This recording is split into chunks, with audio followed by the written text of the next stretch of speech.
Olá, seja bem-vindo a mais uma pauta de impacto da TV Ligado. Nós estamos encerrando uma série do Mundo em Transformação, discutindo as mudanças do século passado, o paradoxo entre otimismo e pessimismo do século XXI e agora nós vamos conversar sobre o futuro. O que é movimento transformador massivo? Já ouviu falar nisso? O que é empreendedorismo social e o que todo esse movimento do início do século XXI está produzindo?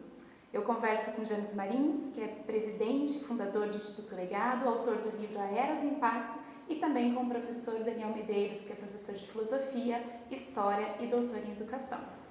Vamos lá então para a última etapa dessa conversa, e no finalzinho do segundo vídeo, James fez uma provocação aqui dizendo que o capitalismo não vai durar para sempre, e quem sabe a gente tem pós-capitalismo.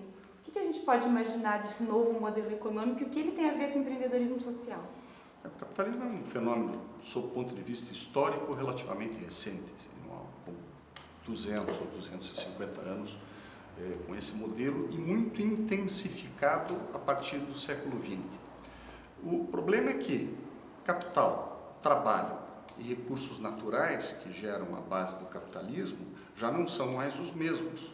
Em primeiro lugar, porque a escassez já está diferente no mundo de hoje. Vou dar um exemplo no campo da educação. Um fenômeno tecnológico como a Wikipédia. A Wikipédia, ela se transformou na maior enciclopédia de saber humano do planeta, totalmente gratuita. São mais de 140 mil pessoas que colaboraram para essa enciclopédia e hoje cerca de 24 mil pessoas trabalham gratuitamente para manter este saber atualizado.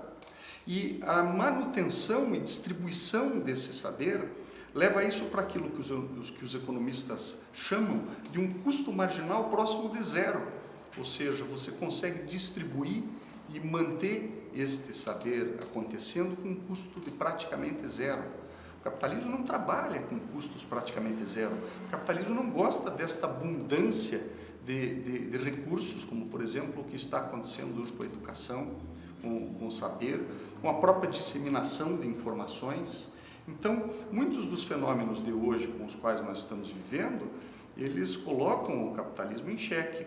Os códigos de fonte aberta, por exemplo, que são utilizados para a programação e a utilização em muitos programas de computador e aplicativos, que são de códigos abertos, são gratuitos e as pessoas colaboram coletivamente para a construção disso. A própria geração de energia hoje, a matriz energética, por exemplo, passa por uma transformação muito grande. Para darmos o exemplo da energia solar, a energia solar também, uma vez instalada, ela tem um período muito grande que gera o seu custo marginal muito próximo de zero. A distributividade das energias também ela é um desafio muito grande para o capitalismo. O capitalismo prosperou muito à luz de uma matriz energética fóssil. E hoje, com as energias renováveis, você muda completamente também essa matriz. Então, nós temos uma série de fenômenos que estão acontecendo que mudam a ideia de capitalismo. E, novamente, voltando para a questão socioambiental. O capitalismo considerava o problema social e o problema ambiental como externalidades, ou seja, a teoria econômica, seja quem for, Leonard Robbins, von Mises, Jeremy Bentham, John Stuart Mill, todas essas figuras, elas consideravam que a questão ambiental, a questão social eram meras externalidades que não entravam na equação. Não entravam na equação, simplesmente, não faziam diferença. Hoje o movimento do empreendedorismo social, por exemplo, e outros movimentos, como o próprio capitalismo consciente, por exemplo, já propõem e promovem a reinserção dessas externalidades na equação. Então, quando você reinsere a equação dos danos causados ao meio ambiente ou dos problemas causados pelo desequilíbrio social, pela desigualdade social, pela exclusão social para dentro do modelo econômico, você tem uma renovação completa do paradigma econômico, que já não é mais o capitalismo, é algo de pós-capitalismo, que ninguém hoje consegue dizer exatamente o que será. Mas a gente precisa talvez de um afastamento histórico para conseguir chegar a essa conclusão do que nós estamos vivendo hoje já é diferente do que foi algumas décadas atrás? Eu acho que o tempo é que vai dizendo. E se eu preciso do distanciamento, preciso do tempo do distanciamento. Sem dúvida, hoje isso é muito ainda próximo, pode ser apenas um efeito de curta duração, pode ser algo contingente, mas de qualquer maneira o tempo vai dizer se o capitalismo de fato vai se transformar num modelo solidário, num modelo de renovação e que ele ganhe essa mesma escala global que o próprio capitalismo alcançou, ou se isso vai ser pontual, ou seja, não vai deitar raiz. No campo da crença, eu não tenho dúvida que essa transformação ela é efetiva. Eu queria lembrar, você fez um comentário citando a Hannah Arendt, eu queria lembrar de um amigo da Hannah Arendt, que foi um colega inclusive de universidade, amigos de fato, que é o Hans Jonas. Hans Jonas foi um pensador, né, judeu-alemão também, que foi para os Estados Unidos, e ele tem um livro que é de 79, que se chama O Princípio Responsabilidade, em que já, você vê, no final da década de 70, ele já falava para a necessidade de uma renovação da ética, que a ética tradicional, né, que a ética de Aristóteles, depois a ética kantiana, ela não incorporava essa potencialidade da relação do homem, não apenas com o homem, mas com a natureza. E evidente, a bioética. Né, a bioética, e sem dúvida a tecnologia colocava o homem numa outra posição, cujas ações precisavam ser pensadas não apenas no âmbito do próximo, mas daquele que nem mesmo está presente. O campo jurídico depois vai absorver essa ideia, né, com os direitos difusos, e hoje isso é uma realidade.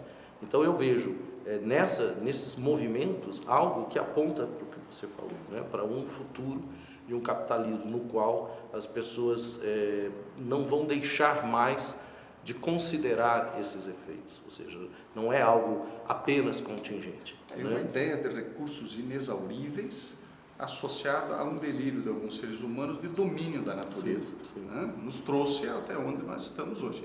Esta tomada de consciência, que eu acho que é real, é concreta, eu acho que não existe exemplo melhor do que a ideia de desenvolvimento sustentável. Até 40 anos atrás, não existia esta consciência de desenvolvimento sustentável. Se nós olharmos isso a partir do ponto de vista da trajetória da espécie humana, é uma transformação profunda nas nossas bases de raciocínio do que deve ser daqui para frente. Isso é absolutamente disruptivo para a humanidade. Em muito pouco tempo, nós avançamos muito nesse campo da capacidade de perceber a emergência ambiental. Agora, uma questão que já é bem presente e sensível é a mudança da natureza do trabalho. Muitas profissões vão desaparecer, algumas já estão desaparecendo.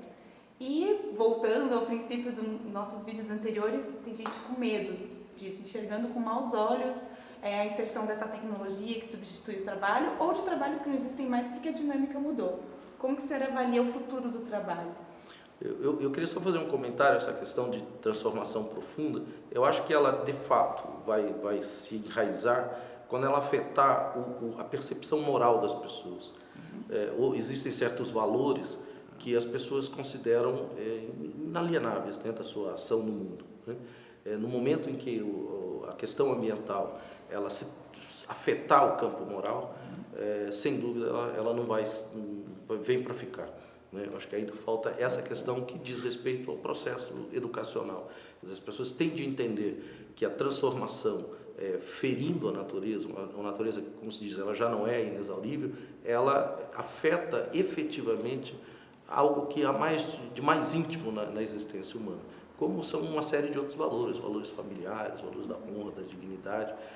Nesse momento isso vai se tornar inevitável. É educacional e a nível de consciência também, professor Daniel. Ou seja, há um processo, e esses autores, são pesquisas muito profundas que estão sendo feitas, meta-análises muito profundas no mundo inteiro, identificam o que eles chamam de salto consciencial. E esse salto consciencial implica essa compreensão da nossa posição no mundo em relação à natureza. Então, eu diria que é parte educacional e parte consciencial, mas todos nós podemos acessar essa consciência, e essa também é uma das propostas dessa teoria da evolução consciencial da humanidade, que são teorias psicológicas, de psicologia coletiva, de psicologia social, que compreendem que todos nós temos a capacidade de acessar essa consciência. Quanto à tua questão sobre o futuro do trabalho, eu na verdade penso que existem futuros do trabalho. né? Quer dizer, o trabalho ele vai se colocar também como obra do presente, né? Hoje, as pessoas, eu trabalho com jovens, por exemplo, então hoje o jovem ele precisa adquirir a consciência de que no mercado de trabalho, mercado profissional, a sua própria formação, ela está num rápido processo de transformação. Eu tive uma oportunidade, eu sou formado em Direito, eu me formei exatamente 30 anos atrás, e meu filho se formou esse ano. A formação jurídica que ele teve é completamente diferente da minha. Então nós sempre tivemos a oportunidade de ir cotejando esse processo e ver como que a ciência jurídica transformou-se num período historicamente relativamente curto. Isso vai acontecer com todas as coisas. E é preciso que as pessoas entendam isso, saibam o quanto isso vai impactá-las. Então não haverá um futuro. Quer dizer, não é necessariamente as pessoas passivamente sendo levadas para esse futuro. Ou elas intervêm, ou elas agem, ou então, de fato, vão acabar convergindo para um futuro só. Mas não, há vários futuros possíveis, dependendo da ação. Eu queria só completar, fazendo um comentário a respeito dessa questão da solidariedade. De fato, uma pergunta que hoje é posta é o que vai acontecer no momento que a tecnologia substituir os trabalhos que podem ser protocolados, né? Hoje, tudo que puder ser protocolado vai virar algoritmo, vai virar trabalho que pode ser feito por inteligência artificial. Hoje já se pergunta o que vai acontecer com essas pessoas. Esse discurso superficial, eu digo, não, mas vão arranjar outros empregos. Não, isso não vai acontecer. Até porque os outros empregos vão surgir, são de uma qualificação tal que a pessoa que hoje ocupa uma função, dependendo da sua idade, não tem condição de alcançar esse nível de qualificação. O que vai fazer? A sociedade vai ter que olhar para essas pessoas solidariamente. Vai ser necessário construir mecanismos de criar valores para poder fazer essas pessoas viverem. Já existem iniciativas como essa, a renda mínima, a questão da distribuição do salário para todo mundo. Então, são perguntas que trazem essa discussão. A necessária solidariedade para poder realmente acolher as pessoas no mundo de transformação. Se nós falamos de futuro, Esther, eu diria o seguinte, nós estamos passando por uma fase de transição que realmente não vai ser fácil. As próximas décadas vão trazer um volume muito grande de modificação nestas relações de trabalho, no tipo de trabalho humano. Mas nós vamos perceber o seguinte, nós estamos acostumados a entender, a partir do capitalismo, como ser humano como uma massa de trabalho. Ou de força, no primeiro momento, depois substituído pelas máquinas, ou de trabalho repetitivo. E muito da educação que nós tivemos foi uma educação desenhada para que nós fôssemos capazes de produzir trabalhos repetitivos em qualquer lugar do mundo. Então nós fomos encapsulados desse tipo de educação. Nós vamos pensar que o trabalho para o ser humano, ele não pode ser um redutor das suas capacidades, como é para a maioria dos seres humanos hoje. O trabalho para o ser humano, ele tem que conseguir alçar o ser humano às suas melhores potencialidades. O que significa dizer que nós vamos ter que nos dedicar a trabalhos com mais propósito, a trabalhos com mais utilidade, e não simplesmente a trabalhos mecânicos para reproduzir bens de consumo que são, a maioria das vezes, inúteis. Então vai haver uma reconfiguração do nosso próprio ponto de vista sobre o trabalho, e nós vamos poder ter mais tempo, inclusive, e vamos dar mais valor a trabalhos que devem ser realizados exclusivamente pelos seres humanos, que demandam empatia, que demandam um sentido artístico, que demandam a capacidade de compreender quais são as necessidades do outro ser humano. E aí entra novamente essa noção de solidariedade e de consciência. Nós vamos ter que perceber que a utilidade do trabalho vai ter que passar a ser muito diferente da que nós temos hoje. A própria Hannah Arendt, naquele livro dela sobre a condição humana, ela fala, nas próximas décadas, nós vamos nos libertar de uma carga pesada de trabalho que nós não deveríamos precisar fazer. Eu acho isso muito interessante. Tem muitos trabalhos que os seres humanos hoje fazem que nós não precisaríamos fazer se nós tivéssemos uma compreensão melhor de qual é a finalidade humana. Nós não podemos ser seres humanos explorando outros seres humanos. Então, um novo modelo de convívio vai ter que ser estabelecido a partir desta transição para uma nova versão do que o trabalho significa para o ser humano. Tá certo. Eu gostaria de saber muito mais sobre esse assunto, mas o nosso tempo terminou. Agradeço novamente a participação de vocês. E se você quiser saber mais, eu convido você a continuar acompanhando a TV Ligado e todos os canais do Instituto Ligado, onde você encontra mais informações sobre empreendedorismo social. Muito obrigada pela sua companhia. Até a próxima!